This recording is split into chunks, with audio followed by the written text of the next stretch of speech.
జీవితంలో అంతులేని కష్టాలు, ప్రతి పనిలో అడ్డంకులు, అకారణంగా మనసును పట్టి పీడించే తెలియని భయాలు. వీటితో విసిగిపోయారా? రావాల్సిన డబ్బు చేతికందడం లేదా? కుటుంబంలో అనారోగ్య సమస్యలు ఒకదాని తర్వాత ఒకటి వేధిస్తున్నాయా? వీటన్నిటికీ అసలు కారణమేంటో తెలియక సతమతమవుతున్నారా? ఈ ప్రశ్నలన్నిటికీ సమాధానం ఈ వీడియోలో తెలుసుకుందాం. వీడియోని చివరి వరకు చూసి ఒక లైక్ చేసి మన ఛానల్ని సబ్స్క్రైబ్ చేసేయండి. జ్యోతిష్య శాస్త్రం ప్రకారం మన జీవితంలోని ఒడిదుడుకులకు గ్రహాల ప్రతికూల ప్రభావాలే కారణం. ముఖ్యంగా శని, రాహు వంటి కఠినమైన గ్రహాల దోషాలు మనల్ని ఉక్కిరిబిక్కిరి చేస్తాయి. అయితే ఈ గ్రహాలను కూడా శాసించగల ఒక మహాశక్తి ఉంది. ఆయనే కాలానికి అధిపతి, శివుడి ప్రచండ స్వరూపం శ్రీ కాలభైరవ స్వామి. కాలభైరవ స్వామి పూర్తి కథ మనం ఇంతకుముందు ఒక వీడియో చేయడం జరిగింది. ఆ వీడియో లింక్ డిస్క్రిప్షన్లో ఇస్తాను, లేదా పైన కార్డ్స్లో వస్తుంది. ఆ వీడియోని చూసి ఈ వీడియో చూస్తే మీకు క్లియర్గా అర్థమవుతుంది. కాలభైరవుని మీరు మనస్ఫూర్తిగా ఆశ్రయిస్తే మీ జాతకాన్ని ప్రభావితం చేసే గ్రహాల సైతం ఆయన ముందు శాంతిస్తాయి. ఈరోజు మనం ఆయన్ను ఆరాధించడం ద్వారా అత్యంత కఠినమైన శని, రాహు గ్రహదోషాల తీవ్రత నుండి, అపమృత్య భయం నుండి ఎలా ఉపశమనం పొంది ధైర్యంగా జీవించవచ్చో వివరంగా తెలుసుకుందాం. కాలభైరవుడు అనే పేరులోనే దాని అర్థం స్పష్టంగా ఉంది. కాల అంటే సమయం మరియు మృత్యువు. భైరవ అంటే భయాన్ని పోగొట్టేవాడు లేదా దుష్టులకు భయాన్ని కలిగించే భయంకరమైన రూపం కలవాడు. తన భక్తుల భయాలను పోగొట్టి ధర్మాన్ని రక్షించేవాడే కాలభైరవుడు. ఆయన వాహనం శునకం అంటే కుక్క. శునకం విశ్వాసానికి, ధర్మానికి ప్రతీక. కాలానికి అధిపతి అయిన భైరవుడికి మన జీవితాన్ని నిర్దేశించే గ్రహాలకి ఏమిటి సంబంధం అనే ప్రశ్న రావడం సహజం. నవగ్రహాలు మన పూర్వజన్మ కర్మల ఫలితాలను మనకు అందించే దైవ ప్రతినిధులు. అయితే ఈ కర్మఫలాన్ని, దాని తీవ్రతను, సమయాన్ని శాసించే అధికారం కాలస్వరూపుడైన పరమేశ్వరునిది.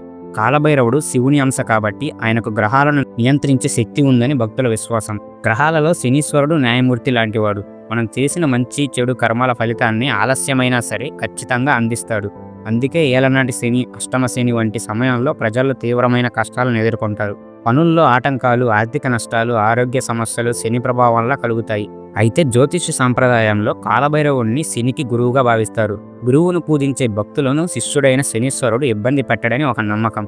ఎవరైతే కాలభైరవుణ్ణి మనస్ఫూర్తిగా ఆరాధిస్తారో వారిని చూసి శనీశ్వరుడు ప్రసన్నుడై తన దోష ప్రభావ తీవ్రతను తగ్గిస్తాడని అంటారు. అందుకే తీవ్రమైన శని దోషాలతో బాధపడేవారు కాలభైరవుణ్ణి ఆశ్రయిస్తే కష్టాల నుండి ఉపశమనం లభిస్తుందని నమ్ముతారు. రాహువు ఒక ఛాయాగ్రహం. ఆయన స్వభావం బ్రహ్మ, అస్పష్టత, ఆకస్మిక సంఘటనలు, అసంతృప్తి. జాతకంలో రాహు దోషం ఉంటే జీవితం ఒక పొగమంచులా తయారవుతుంది. ఏది మంచో ఏది చెడో తెలియని గందరగోళం, అకారణ భయాలు, మోసపోవడం వంటివి జరుగుతాయి. కాలభైరవుడు ఈ భ్రమలను ఛేదించగలనని భక్తులు విశ్వసిస్తారు. ఆయన ఆరాధన మనసుకు ధైర్యాన్ని, స్పష్టతను ఇస్తుంది. రాహువు సృష్టించే మాయను తొలగించి వాస్తవాన్ని చూపించే శక్తి భైరవుడికి. ఆయన ఉగ్రరూపం రాహువు కలిగించే భయాలను నాశనం చేస్తుందని నమ్మకం. కాలాష్టమి రోజున భైరవుణ్ణి పూజించడం వల్ల రాహు దోష ప్రభావాలు తగ్గుముఖం పడతాయని భక్తుల ప్రగాఢ విశ్వాసం. కేవలం శని, రాహు దోషాలకే కాదు, కాలభైరవుని ఆరాధన అనేక తీవ్రమైన సమస్యల నుండి మనల్ని కాపాడుతుందని నమ్ముతారు. కాలానికి అధిపతి ఆయన కాబట్టే మృత్యువు ఆయన ఆధీనంలో ఉంటుందని భావిస్తారు. జాతకంలో అకాల మరణ సూచనలున్నా, ప్రమాద గండాలు ఉన్నా నిత్యం ప్రాణభయంతో జీవించేవారు కాలభైరవుణ్ణి ఆశ్రయించడం ఒక మార్గం. ఆయన పూజ ఆయుష్ని పెంచి అకాల మృత్యు భయం నుండి రక్షణ కల్పిస్తుందని భక్తుల నమ్మకం. మనం ప్రస్తుతం అనుభవిస్తున్న కష్టాలను గత జన్మ కర్మలే కారణమని శాస్త్రాలు చెప్తున్నాయి. తనను నమ్మిన భక్తుల కర్మల తీవ్రతను కూడా తగ్గిస్తాయని నమ్ముతారు. ఆయన పూజ వల్ల దారిద్ర్యం తొలగిపోయి ఐశ్వర్యం కలుగుతుందని ఒక నమ్మకం.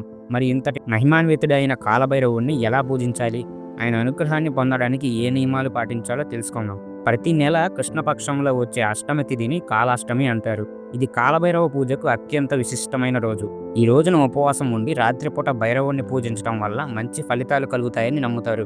ఇవి కాకుండా ఆది, మంగళ, శనివారాల్లో చేసే పూజలు కూడా ఫలితాలనిస్తాయని అంటారు. ముఖ్యంగా శని దోషంతో బాధపడేవారు శనివారం పూజ చేయటం మంచిది. పూజ చేసే రోజు తలస్నానం చేసి శుభ్రమైన వస్త్రాలు, ముఖ్యంగా నల్లని వస్త్రాలు ధరించడం శ్రేష్టమని పండితులు చెప్తున్నారు. నలుపు రంగు భైరవుడికి, శనికి కూడా ప్రీతికరమైనది. స్వామివారి చిత్రం ముందు ఆవ నూనెతో గాని, నువ్వుల నూనెతో గాని దీపం వెలిగించాలి. ఈ నూనెలతో దీపం వెలిగించడం వల్ల శనిదోష తీవ్రత తగ్గుతుందని భావిస్తారు. పూజ సమయంలో ఓం కాలభైరవాయ నమః అనే మూలమంత్రాన్ని లేదా శక్తివంతమైన కాలభైరవ అష్టకం స్తోత్రాన్ని పఠించడం వల్ల అద్భుతమైన ఫలితాలు కలుగుతాయి. జీవితంలో సమయం కలిసి రానప్పుడు, గ్రహాలు వ్యతిరేకంగా ఉన్నప్పుడు మనం ఆశ్రయించాల్సింది కాలస్వరూపుడైన శ్రీ కాలభైరవ స్వామిని. ఆయన పూజ కేవలం గ్రహదోషాల ప్రభావాన్ని తగ్గించడమే కాదు, మనలోని భయాన్ని పోగొట్టి ధైర్యాన్ని, విజయాన్ని, ఆరోగ్యాన్ని ప్రసాదిస్తుందని భక్తుల విశ్వాసం. కాబట్టి విశ్వాసంతో, భక్తితో ఆ స్వామిని ఆరాధించి మీ కష్టాల నుండి ఉపశమనం పొందండి. మీలో ఎవరైనా కాలభైరవ అనుగ్రహం కలిగిన అనుభవాలుంటే కింద కామెంట్స్లో రాయండి. ఈ ఇన్ఫర్మేషన్ మీకు నచ్చితే ఒక లైక్ చేసి మీ ఫ్రెండ్స్ అండ్ ఫ్యామిలీస్కి షేర్ చేయండి. ఇలాంటి మరిన్ని ఆధ్యాత్మిక విషయాల కోసం మన ఛానల్ను సబ్స్క్రైబ్ చేసుకోండి.